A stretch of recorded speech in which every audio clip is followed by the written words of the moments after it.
The story of government officials diverting iron sheets meant for the empowerment program for people in Karamoja started making headlines in February.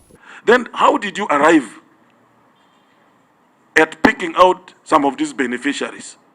The Presidential Affairs Committee and several institutions have been probing the matter, leading to the arrest of the Minister for Karamoja, Mary Goretti Kitutu, on Tuesday. It follows city protests calling for prosecution of the officials. You move behind. Kitutu was charged and remanded to Luzira prisons until 12th April. Her brother Michael Naboya Kitutu, who is also on remand, is accused of conspiring to defraud the people of Karamoja. He was found trying to sell at least 100 iron sheets in his home of Situmi village in Namisindwa district. However, some section of the public argues that there was selective prosecution since some government officials confirmed receipt of the iron sheets. Saying that if you people are serious about fighting corruption, you keep talking about it, it's time to see some action happen. Kitutu was involved in this scam, but she was not alone. Several other high government ranking officials have conceded to having taken this Mabati. Can we see action taken against them? Otherwise, what you're doing is really a drop in the ocean, and it is selective. It is injustice. It is not justice. We sought the legal opinion on whether the trial of Kitutu and her brother would widen the probe by including other officials. And then we have people in possession of the contested property. Then therein is a problem, because even you are part of the conspiracy. You can't be exonerated, because now we are tapping the end user, the recipient, because then you have to explain all this other process. So they may look like they are innocent, but they can't be exonerated because you received. The Penal Code, possession of stolen property, by the time they charge the minister who distributed this property, it means that everybody who received it should be investigated and prosecuted.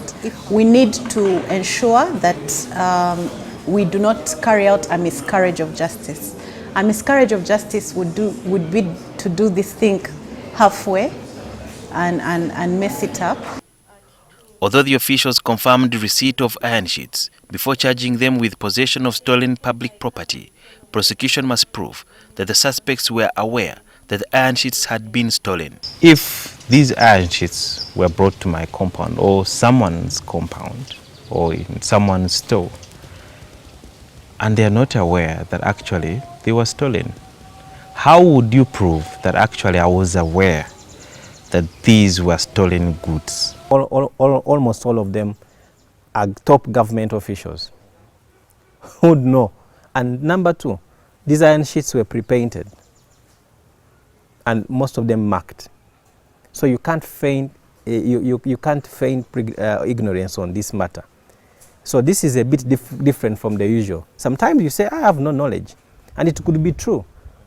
It's an element of strict liability, meaning that if they find you with stolen property, even if you didn't know that it was not stolen, even if you did not know that it was stolen, you still have committed an offense.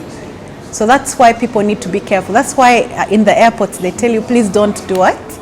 Don't accept someone to give you their luggage, because whatever they find with you, you will be charged as if you intended to carry that element.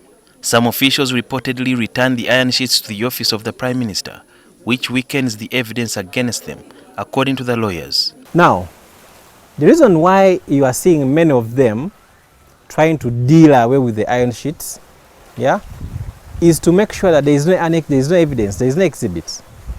Because for you to say I am in possession of stolen property, you must find them with me. Now people have taken them away, they have roofed schools, they have done ABCD. It's not the end of it all. You can still go to the school and say, this iron sheet that is having OPM, where did you get it from? Because right now, the store's person at the OPM says, me, I have the list. But you see, this is not how you respond or how you make good an act that can fall into the Penal Code or the Anti-Corruption Act.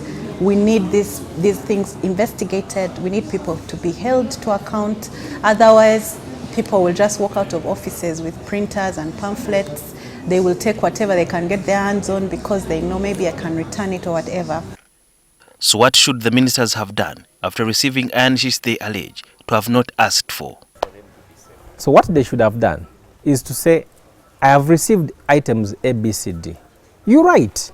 Because right now, it's one word against the other. I called, and that's the problem. And you heard that people were actually exchanging WhatsApps. On what basis would you receive iron sheets marked Government of Uganda and distribute them when there is no procurement trail, there is no paper trail? Something is wrong.